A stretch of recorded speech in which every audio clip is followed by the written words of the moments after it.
and welcome to Classical Schmassical, the anti-classical classical music podcast. Tune in every Saturday as we discuss, deconstruct, and dissect what it means to be a musician in the modern world. I'm your host, Alexa Letourneau. I use any pronouns, and our guest this week is Joy Guidry. Hey, I'm Joy Guidry. I go by they, she. I'm a bassoonist, improviser, and composer, native from Houston, and happy to be here. Yeah, I'm so excited to have you on. So first of all, a huge congratulations on your album release. I'm so excited to listen to it. I cannot wait.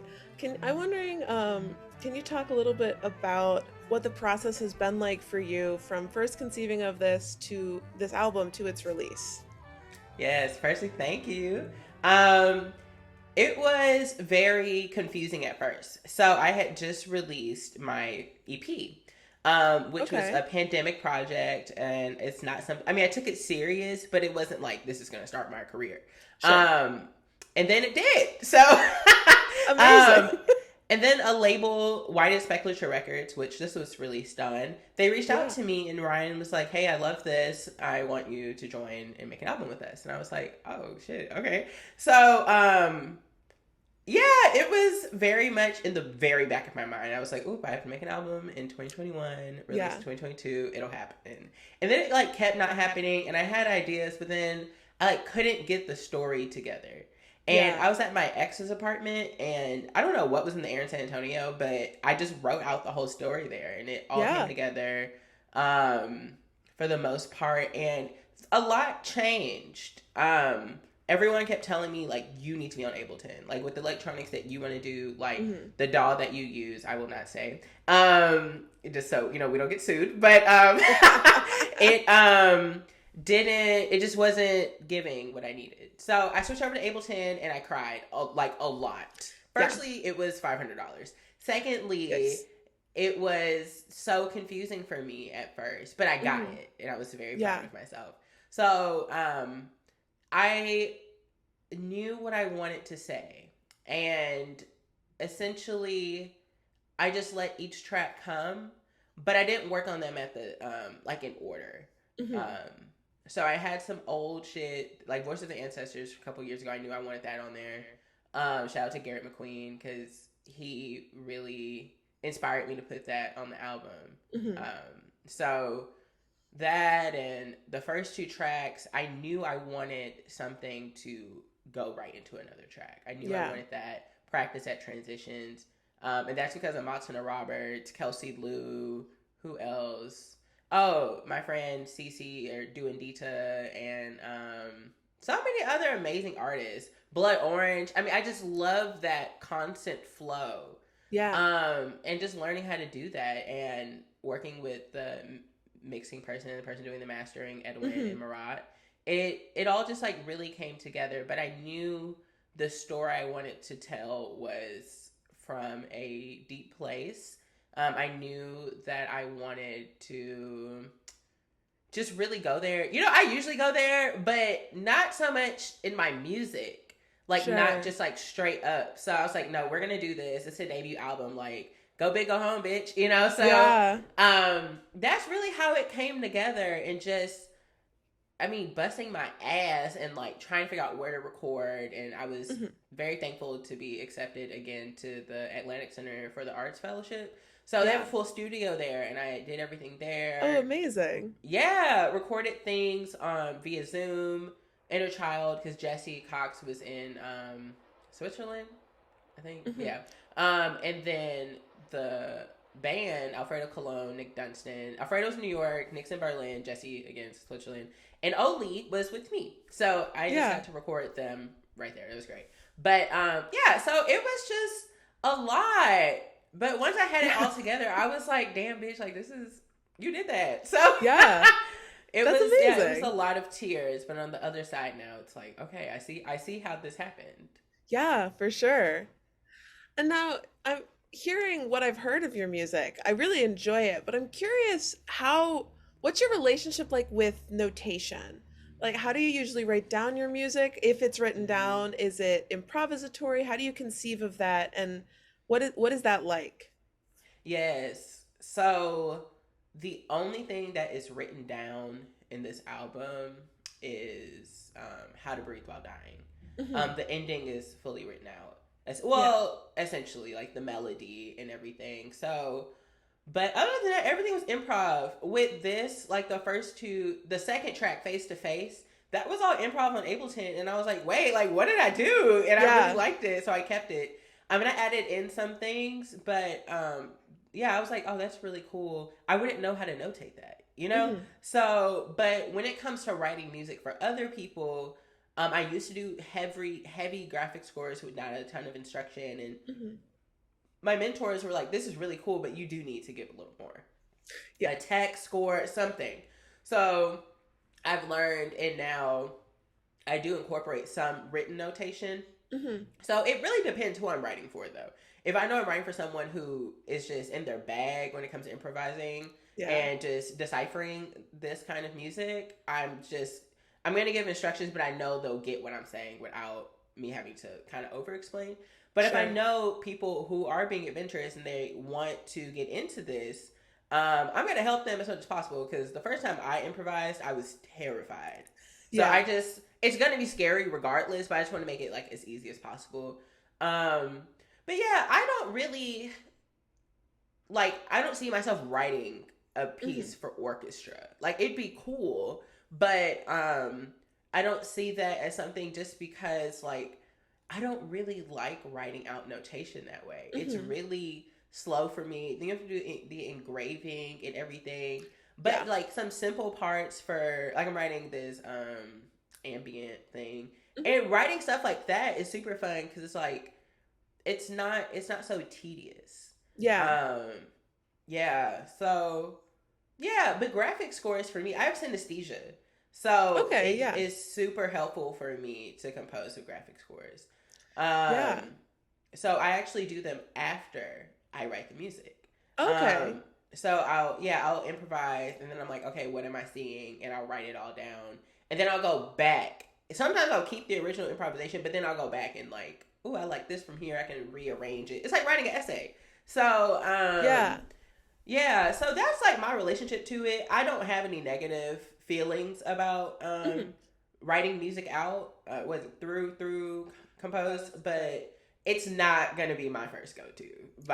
For sure. Well, that's one of the things I love most about composing, is the way that like the different aspects of the whole like compositional process mean so many different things to so many different people. And like I've also been known to like, I just don't feel like writing this out, and a graphic score I'll turn to almost as like a shorthand for like, this is kind of what I want, but I don't it's not that I don't care what you play, but I trust you to make the decisions that's going to be the most musical in the moment.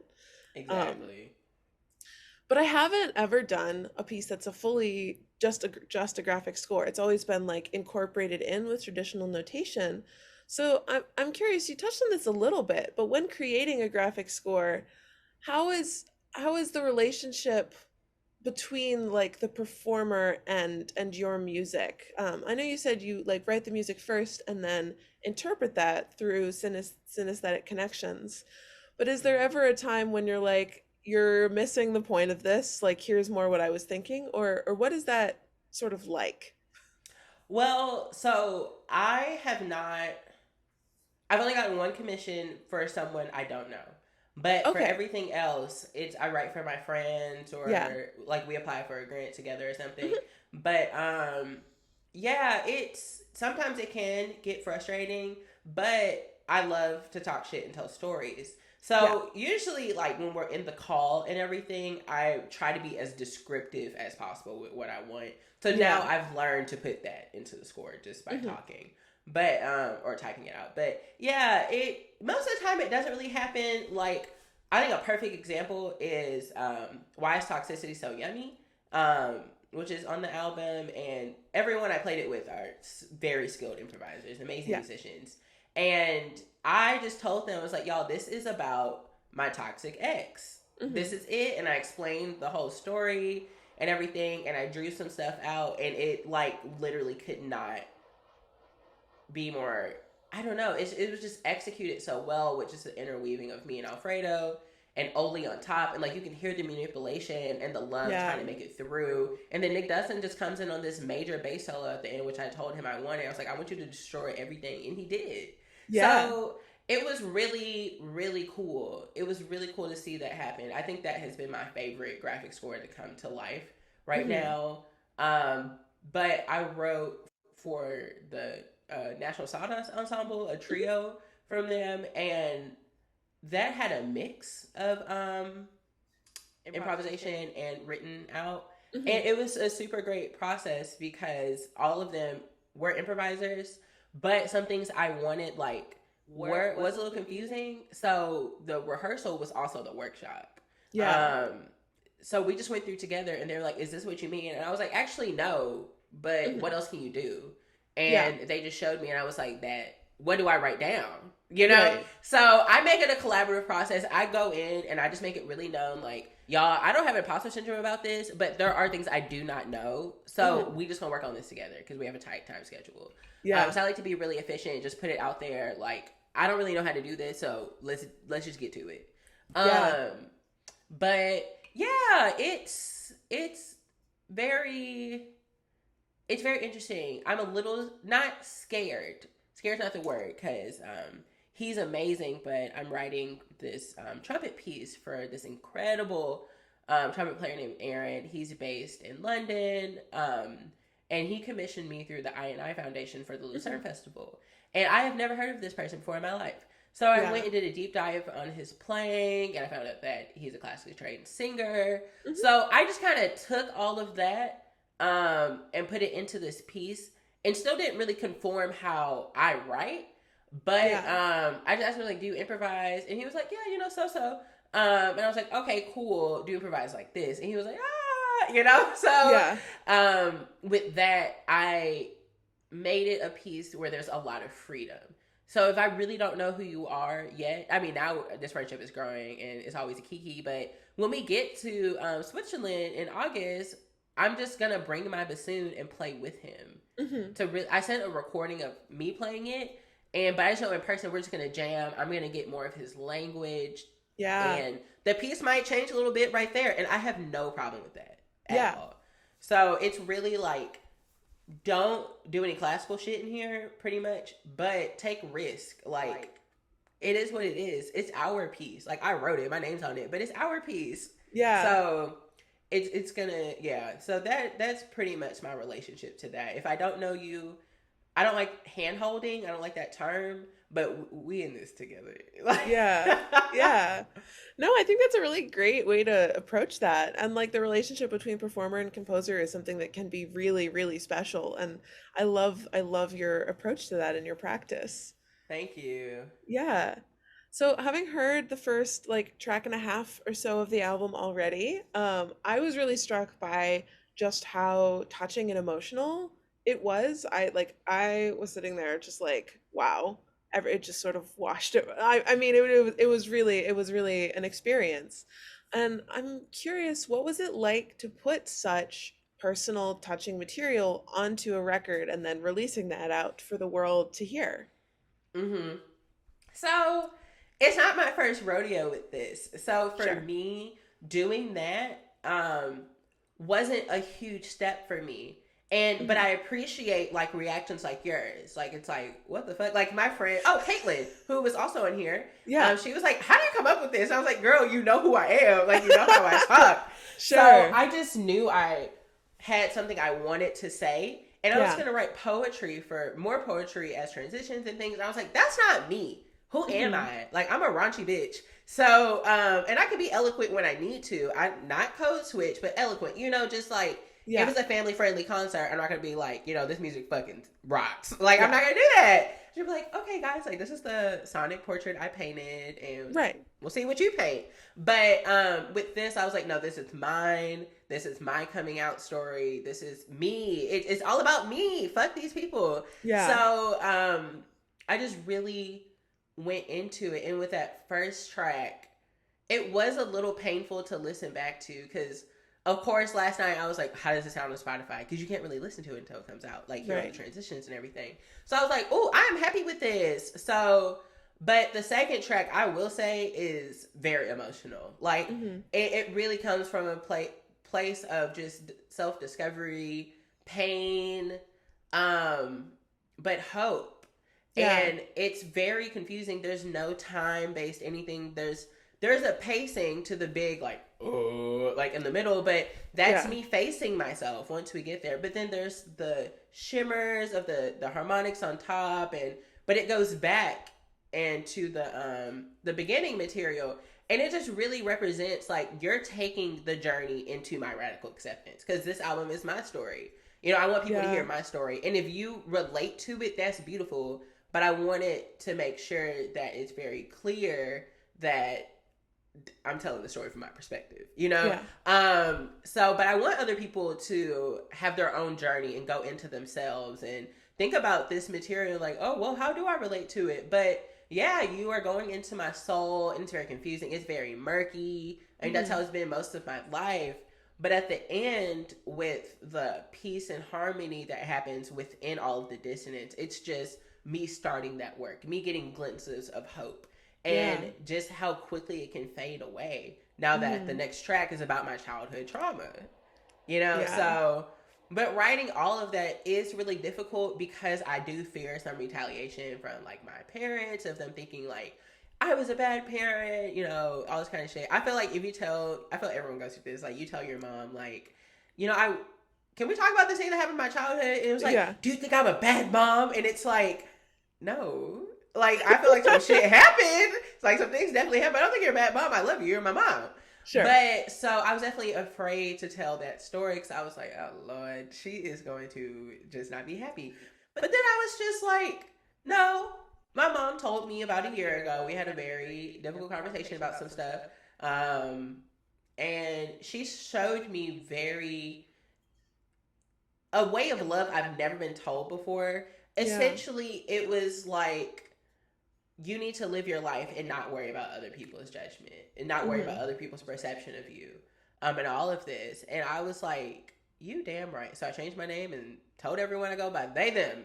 So, literally within the same weeks, I was fearing like, oh my God, my mom's going to hate me. Like at first I told her I was gay, and now she's like, you're trans too, you know? So I was like, this too much, like this too much for me. So that was a little scary, but it's true. Like, this is what happened. And I don't blame my mom for most of the shit that happened to me. It happened. It happened. And my story is not unique. And that's what makes it easier to tell. It's just like, okay, like, I know people gone through the shit I went through. I see it on TikTok all the time. And I'm like, oh my God, I just pray for all of us to have peace and healing.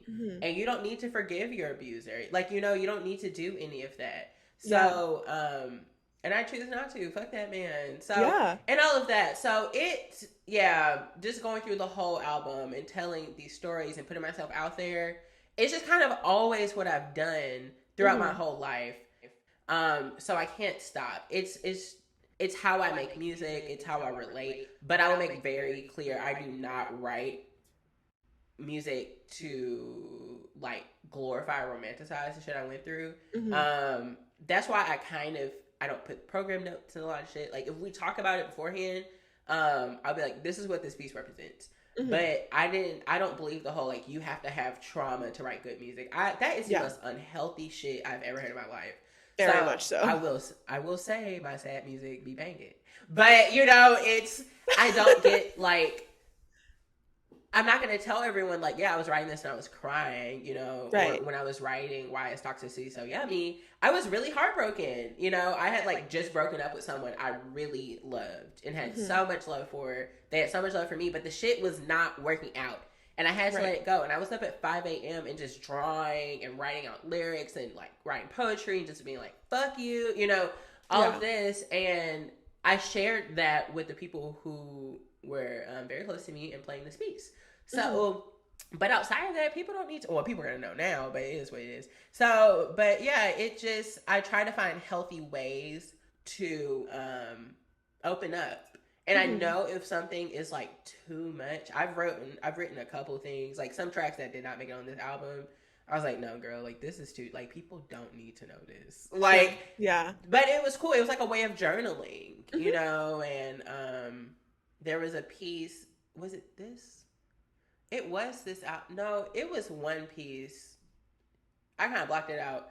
But basically, like, I thought about mixing one of my old suicide voice notes and putting it into a piece. And I was like, what are you doing? Like, no. Like, no. That's a different level that we are not going to start doing at all. So, yeah, I check myself on it a lot.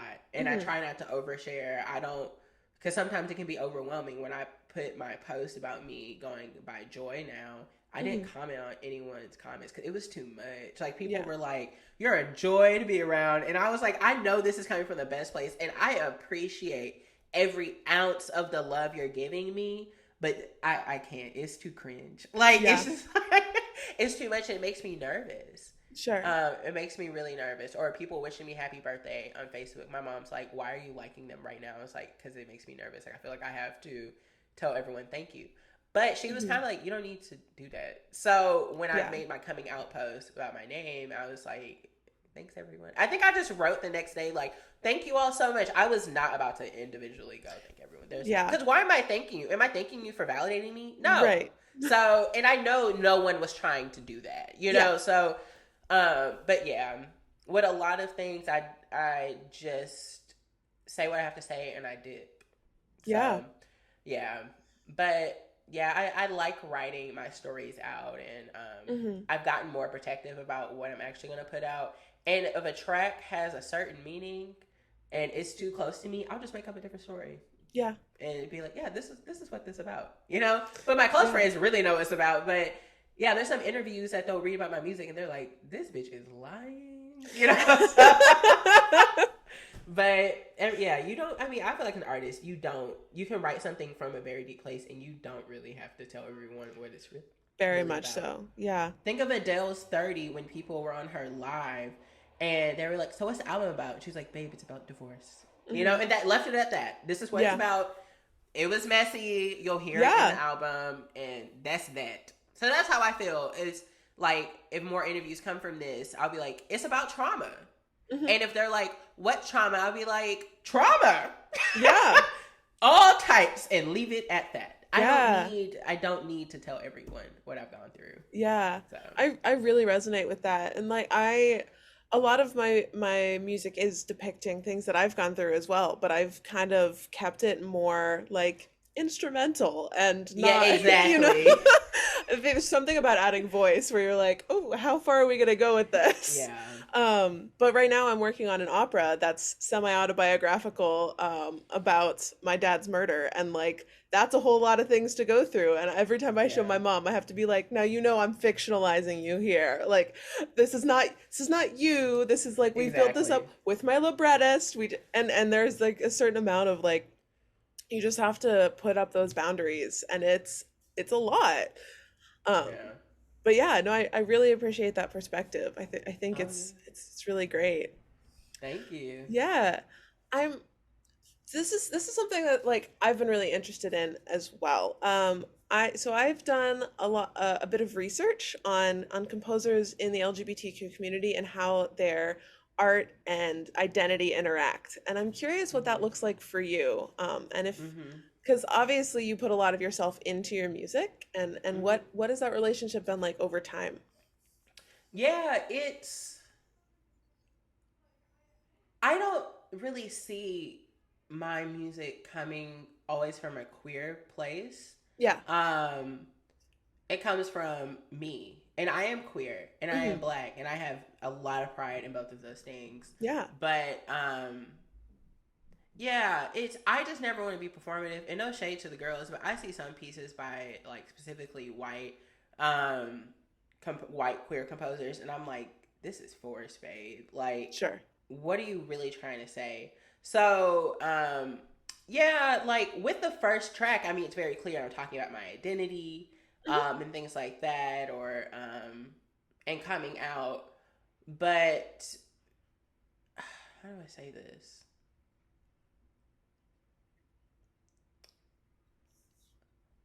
I don't want to tokenize myself.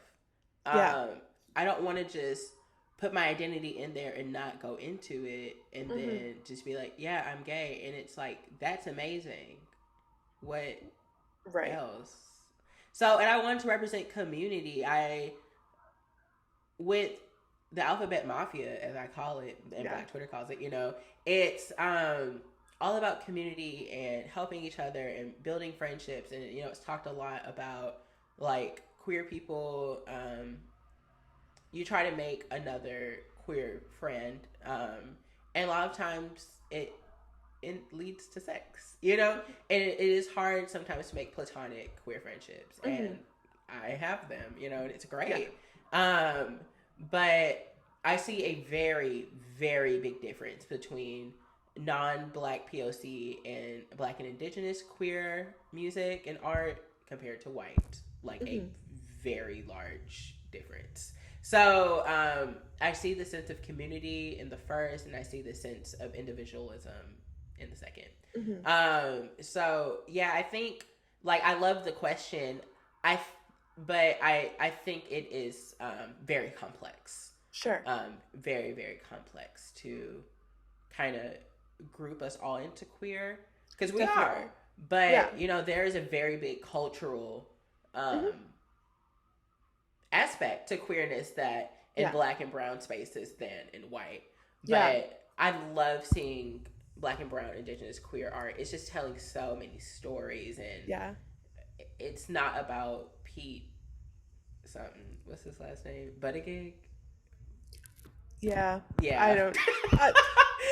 So it's just, what's his face? Exactly, or things like that. And I feel like those people's stories should be told, but, like, what about your story? You know, what is your queer family like? You know, or are you just thinking like you're in this alone and stuff? And that makes me sad. Like, I hope white queer people could understand the aspect of community that doesn't involve a community that's based in racism, fatphobia, transphobia, misogyny, misogynar, you know, you're not based in hatred, but just based in realizing that queer people have gone through so much, especially in the 80s and 90s with the AIDS epidemic, you know? And it's like, when I see things like that happen, and I'm always like, damn, white supremacy is a crazy strong ass drug that a whole community of people can go through something horrific and still have hatred within the community from whiteness. You know, like, that shit blows me so much. We all are still going through a pandemic, but in the, you know, in 2020, people were just dying, and white supremacy was still there. That shit is crazy to me. Like, when do you wake up and just be like, okay, I feel like racism is a little wild. You know, it's like, oh wow, these thoughts, like, I could die tomorrow. Do I want to die with this? So, but with queer art, I will speak specifically on Black and brown queer art. I love seeing it. I love the stories. I love the vulnerability. I also love if it's not specifically about queerness, but it is, because it was written by a queer composer, a queer artist. So I love to see both. I love to see the stories, but I also love to see, like, you existing, you know? It's, if you think about also in TV or just media, they're like, I want queer relationships that are their lives. Like, why does it have to be about them coming out? Why does it have to be, like, why can't we just exist with our pride, but can our storylines expand, please? Yeah, very much so. Yeah. I love that. It's really wonderful. Thank you. So in your own life, how has your artistic practice changed over time? Is it sort of like, what does that development look like? It looked like growing in many different directions for many years since 2017, and now scaling back a bit. And finding different communities and different music that I like, and like More Mother. I recently started listening to her music, and I'm just like, this is incredible. I love how honest and raw it is. And it's just like, I see these examples of other types of electronic music and Blackness. And I'm like, damn, like, we are incredible. So, like, kind of going back to your first question and also this one, when I was making this album, I love R&B, and I was like, damn, I wonder if I can put some R&B in here. And then I realized, Alexa, I am not an R&B artist. Maybe one day, but that is not something I do, and maybe my debut album is not the place to do that. So I've realized, like, I'm a bassoonist, I'm an improviser, I am an electronic musician, and I do write a specific kind of electronic music, and I think that can definitely grow. Definitely can grow. I'd love to experiment with dance music within my current identity. I don't want to completely shift my aesthetic to something else. I want to stay true to myself. And I was talking to my friend Hazel, best friend Hazel, and my sister, and it just was like, I had a musical breakthrough because I was just trying to do so much. Because I have this Jack Quartet commission, and it is like very heavily experimental, and I also want the R&B feel, and I was like, oh shit, I can just get a producer that does this and we can collaborate. I don't need to know how to do everything. I can experiment with things, but I can really stay true to myself and then bring someone else in, invite them in, and just be like, would you like to be a part of this and mix our music together?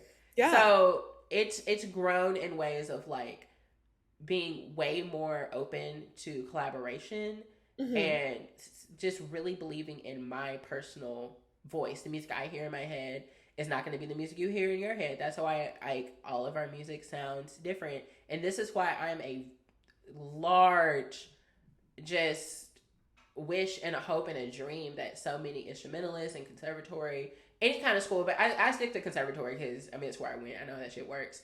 And composition students and everything just really break away from their teacher's aesthetic. Like, I really think that's why I love studying with Jessie Montgomery, because she has never tried to be like, oh, make your music sound like this. She's like, okay, I hear what you're saying. How can you flesh that out more? Like, it's clear, but are you truly happy with what you're saying? And I'll be like, I'm not, you know? And I'll go change it in my way. Or I'll be like, oh, I am. And she'll be like, awesome.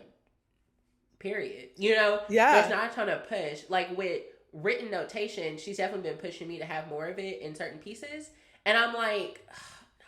But then I'll do it and I'm like, oh, girl, thank you. Like, this is so much clearer. Because I did this bass septet for New World this past December. And I was like, oh, I do not want to write this out. But then I did. I was like, oh, I love this. Like, thank you. So it's always, I love that. And it's never condescending, like I told you. So she's always like, yeah, thanks for trying it. So same thing with Rebecca Heller. Like, she has never, we have different sounds, you know. We both have really big sounds on bassoon, but it's not the same. And she has never, ever encouraged me to sound like her. She's like, this is what you sound like. How do you grow? How do you change your vibrato to fit your natural vibrato? How do you fix articulation and your mouth position? And because we've talked before about how pedagogy is based on the white body. I have big lips. Black people have big lips. It's been made to this awful stereotype, but yet now everyone's paying to have them. But it's the way the reed is going to vibrate on my lips are not the same as hers at all. My tongue is different. Raising your tongue may help this pitch. I maybe don't need to raise my tongue that high. You know, or all of these things. I can't copy exactly someone else's reads. I have blueprints. I take Rebecca's blueprints. I take my teacher from undergrad's blueprints. But I've made it into my way of reed making. And I'm like, okay, this fits for their body. This works for me. Okay, this exactly doesn't. And this whole reeds are a learning process. I mean, it's a fucking tree. But I really want to stay true to myself, and I'm happy like I have people in my life that help me stay true to myself and also encourage me to like branch out a little bit more. Like singing. I sing every so often in pieces or improvisations, and I'm like, this is really fun. I want to learn how to do it more. That's such I'm not encouraging. Everyone just really encourages me. So especially Hazel, because we had a lot of conversations about this, and I was like, I feel like I don't know who I am as an artist anymore. And she was like, you do. Just stop trying to be like everyone else, because a lot of the artists I hang out with now, just people, friends, they're so incredibly talented, and they have their way. And I'm like, ooh, I wonder if I can make something like that. And like, I could, but is it me? So when I go back and listen to each of the electronic tracks, I'm like, that's me. Yeah. That's what I do. How do I expand upon this? Yeah. Okay, how do I invite this collaborator in and be like, well, what do you bring to the table? You know, I know what they bring to the table. So I'm like, do a little singing on here or play a little alto flute. Something like that. So, yeah. Yeah, I love that. Like, creative pedagogy can be something that's so difficult to get right. But then when you find somebody who helps you be you, but more you, it's truly magical. And I love that. I've had similar experiences with my teachers here, and it's just outstanding. And I really resonate with what you were saying. Yes. It'll be like, and sometimes it's so frustrating because they'll be like, that is not what I want. Like, she'll give a suggestion, my teacher will give a suggestion for a piece, and I'll be like, that there's no way, like, that's not gonna, and then I try it and I'm like, how are you right? How is it always exactly what? That's not fair. You don't get to be right all the time. Yeah. Yes. But finding teachers that are like that, it's a magical time. Yes. And friends community so much. It really draws back to that community aspect where, like, surrounding yourself with people who are building each other up is something like, both as people and as artists, can be so helpful, and just, oh my gosh, I love it. I have lots of thoughts about, like, compositional voice, but, like, I think where I'm at now, it all boils down to just, like, do it. It's gonna be great. Yeah. So as we're, like, kind of starting to wrap up, I want to end with, like, a big question, which I know, so one of the things I really admire about your work and the way that you just handle yourself as a person and the way that we've engaged, is your willingness to approach these kinds of huge questions. So fair warning, but in your mind, what are the biggest problems that you see in today's musical world, in our culture, and how can they be addressed? Or are there solutions? Is it just we're gonna tear it down and, like, turn it off and back on again? What do you see for, like, the future of improving our community? I think to completely get rid of so many ideologies based in pedagogy and education. You know, masterworks. What is a masterwork, and why is it Beethoven, Brahms, Tchaikovsky? Yeah, I will say, I love each of them dearly, and that's what I kind of hate about this, the white liberal approach to ending this. And they're like, I don't want to play any music by dead white men, and it's like, y'all, they got some bait. Like, Tchaikovsky, some of it stays slaps in his bag. Oh, exactly. The first time I played Nutcracker, that changed my life, but the first piece of classical music that made me switch over to bassoon from saxophone was Tchaik 4. And that shit still today, like, gives me chill. Like, it's incredible. Yeah. Firebird, Petrushka, oh my God. You know? I played Firebird my first semester of undergrad, and it was a life-changing experience. It's incredible. It's so, I think one of my favorite times I ever played bassoon was my sophomore year at Peabody. And I played second bassoon on Brahms too with Marin Alsap, and I was like, "Holy shit, this is great!" Yeah. And I played with a great section. We were all friends, but we all kikied, like, we all got along and really blended together. I was like, "This is so fun! It's so fun!" And it was just have soloistic moments, but understanding, like, you're a part of a team. So I hate that they're trying to completely get rid of. Why not add to and actually add diversity? Having an all-black concert once a year is not diversity, that is tokenism. Why don't we have a program that is, like, not centered around Brahms too? You know, why can't it just, I mean, I think it's great to have a whole concert of new music, but, like, why don't we invite not challenge, but invite our patrons in to just listen to a wide variety of music? Yeah. And they'll take what they take out of it. They're probably not going to walk out of the room, but they might leave and say, like, I really did not enjoy that. But I heard something new today.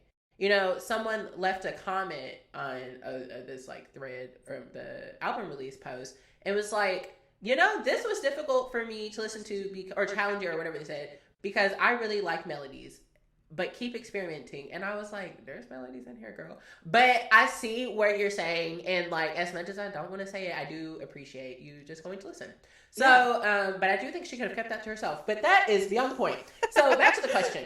I just think like all of the movements need to be Black and Indigenous and non-Black POC led. Like they just have to. But specifically Black across the whole diaspora, and Indigenous led, because like we both have experienced extreme just trauma, genocide, enslavement in this country and all over the world. So anti-Blackness is international. So Indigenous people all over the world have been kicked out of their homes. So look at Australia, look at New Zealand, you know? So I think like the whole power structure has to change.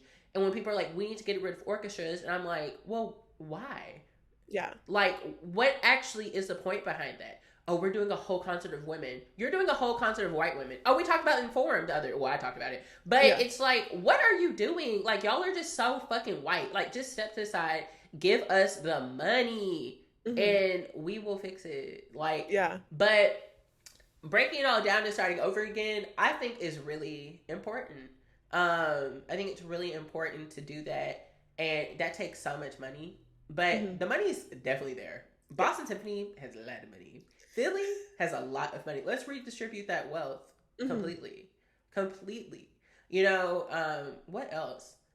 And kind of, well, with classical, and I talk to my friends about this who are still pursuing orchestral careers, and I challenge them, and I'm like, okay, so do you really only practice these excerpts in Mozart concerto, like exposition all the time? Like, is that really it? Like, do you ever just do recitals for fun outside of classical music? Have you ever played with a pop star? Have you played in a jazz trio? Have you played in a Cuban band? You know? And a lot of times it's no. And I'm like, how do you live like this? But I don't want to project my idea of music and artistry onto them. But I'm still like, it's a little baffling. It is baffling. Like, you are an artist. So, and especially if I meet people, I'm like, oh, do you listen to Solange? Or do you listen to Jasmine Sullivan's new album? Do you listen to Ari Lennox, Black Party, Cleo, you know, so many people, and they're just like, no. And I'm like, damn. And I'm like, okay, do you listen to Jose Gonzalez, Iron and Wine, Alex Murdoch? You know, I'm like, okay, maybe the whites, maybe they want some indie.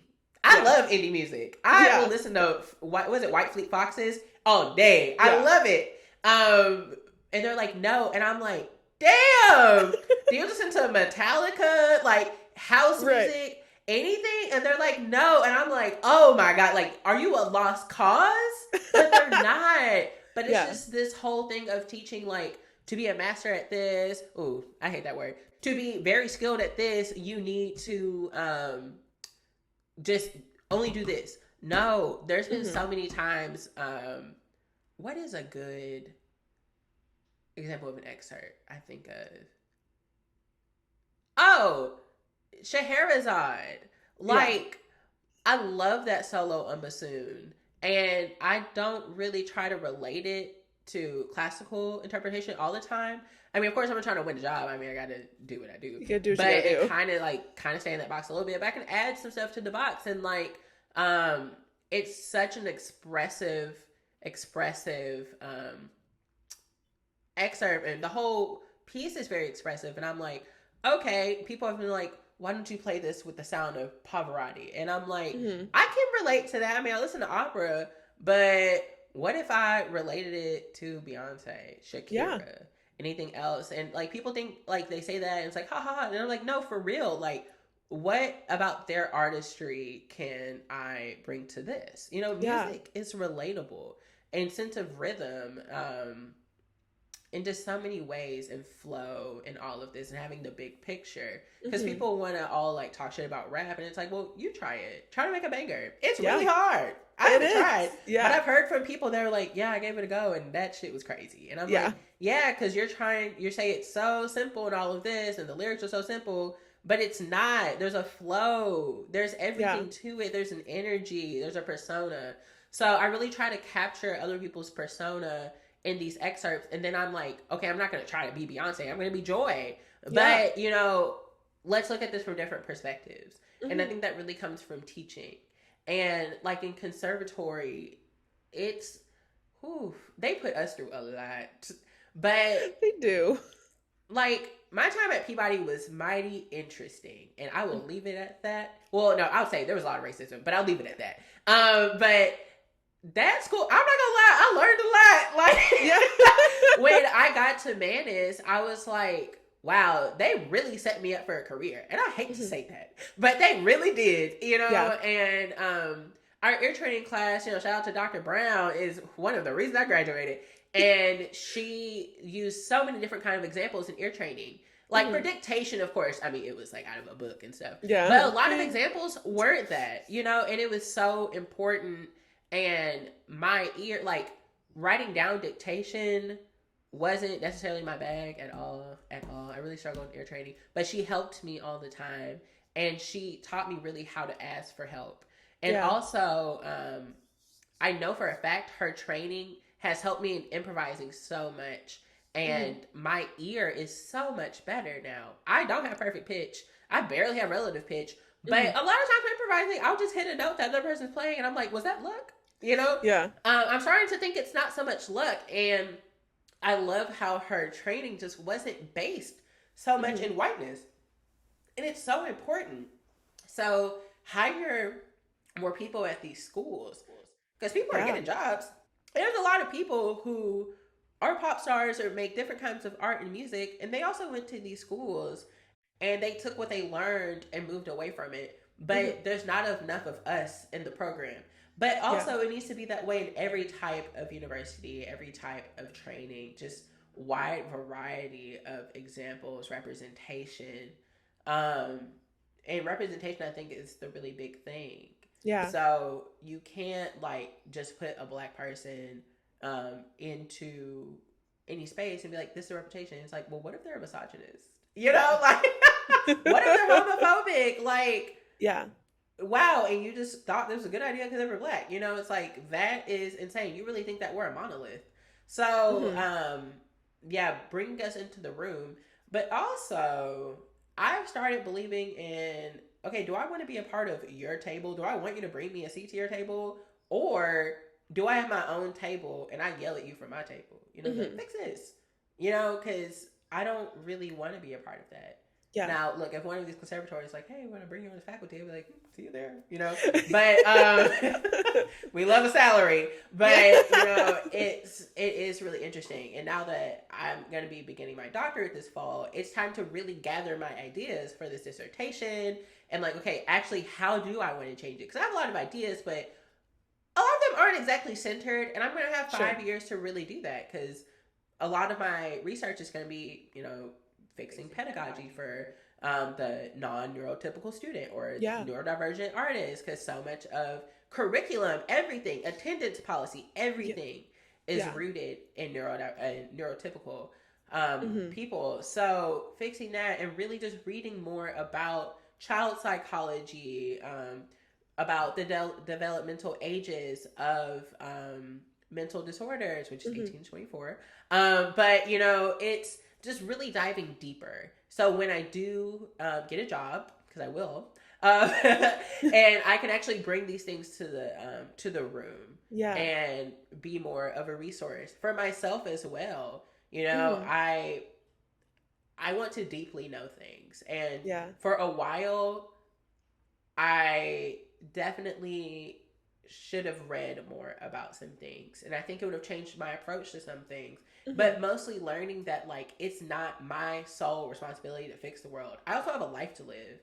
I'm sorry, I'm not gonna die one day and be like, damn, I didn't go to Belize. You know, like, I'm gonna go to Belize. I'm gonna go to Bali. You know, all of these things. And it's like, well, how does that connect? Well, I believe in rest. That's how it connects. I want to teach other Black and brown people and just other musicians and everything to just be like, take a break. Take a break. Get out of this white supremacist grind culture. Like, we have to pay rent in New York. You know, it is what it is. And I get it. I do get it. But in the long term, you're not going to make it. Like, you'll have a career. But I mean, just like emotionally, spiritually, you're going to be tired. Yeah. And it's like, okay, how do we find a way that you can pay your rent, but also if you have a day off, you don't feel bad? I know a lot of people that do that. And I'm just like, Damn. And now that I'm gonna be 27, entering something return. What is it? Saturn return. I've been thinking a lot about my own life, and I'm like, oh, everyone doesn't need my opinion. And when friends tell me this, like they're working, sometimes I'm like, oh, well, I hope you have time to take a break, and I leave it at that. You know, I'm like, that's not my business. Now, if I see my friend like starting to like wild out, I'll be like, I'm gonna book us a spa day. I'm just gonna make it happen. Yeah. But yeah, just also learning like my input isn't needed in all spaces. I need to listen more. We truly all need to listen more. And there's this big thing I saw on TikTok, and then I looked it up and I was like, oh wow, yeah, this is very real. About people that are neurodivergent.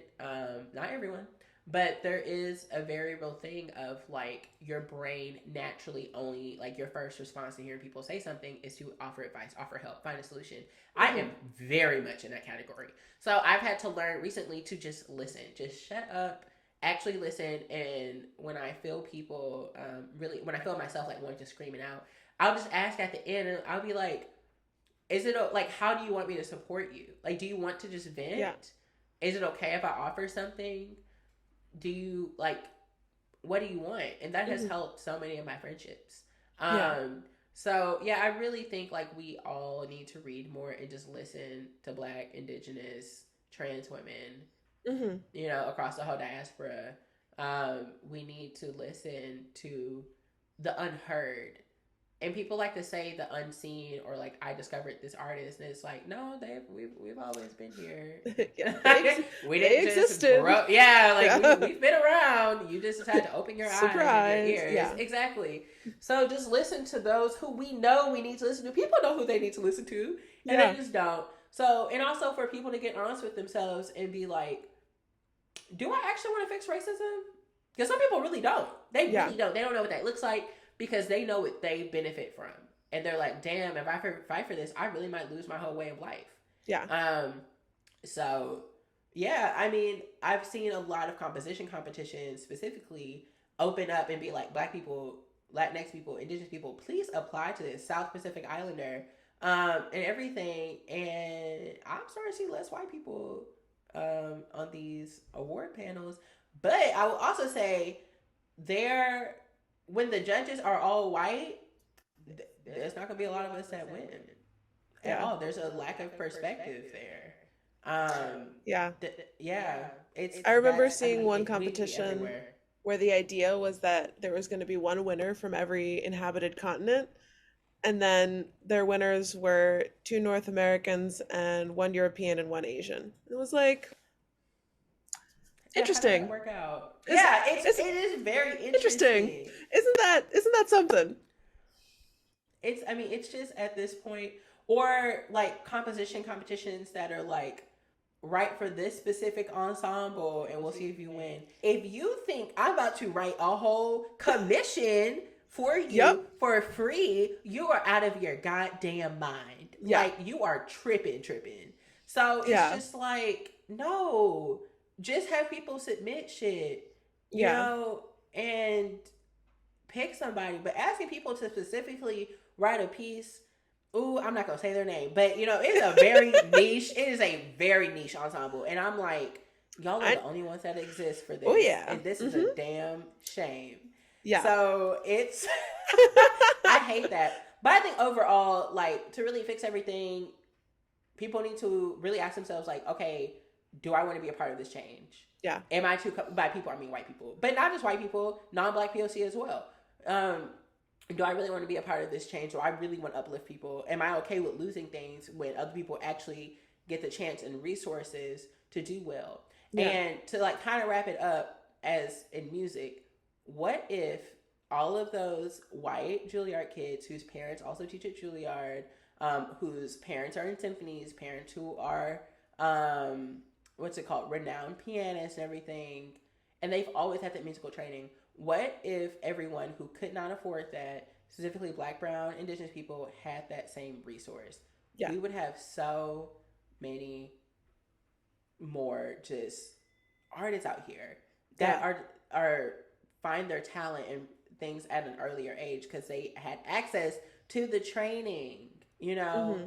And it's just things like that, like just really admitting to say, like, when I see people win a job when they're 22, or orchestral job at 22, and then their parents are also classical musicians that have big jobs, I'm like, well, is that incredible? Yeah. Like, they should do that. Like, I don't think this was magic at all. Like, you were playing on a Heckle bassoon since you were like 15, girl. Right. Like, you've had access to study oboe with one of the best oboe pedagogues, well, quote unquote, on the west side of North America in the States. You know, it's like, why is this so impressive? Mm-hmm. Like, they're rich. Yeah. Yes, they show up to practice, but that's it. Like, they had everything else laid out for them. So I think we need to really start evaluating that in this field. Same with new music and everything, and just be like, wow, who are we paying attention to? Yeah. Who are we listening to? Who are we listening to authentically? So yeah. Yes. Thank you very much. Thank you. As we wrap up, do you have other upcoming projects or events that you'd like to share, or anything that you're working on? Yeah. So I have a show in Providence, Rhode Island, April 1st at the Music Mansion. I'm doing another, I don't remember the date for that, so I'm not going to say it. But I will also say, there's a lot of concerts coming up. So you can follow me on Instagram to keep up. It's JOE_WEY. And what's it called? And on my website, you can keep up with everything. But I will say we are in the process of planning this album release show. It will be in middle of July. Everyone come out. There will be a sliding scale ticket, but also if, money's tight, just let me know. We will get you in there. So that's amazing.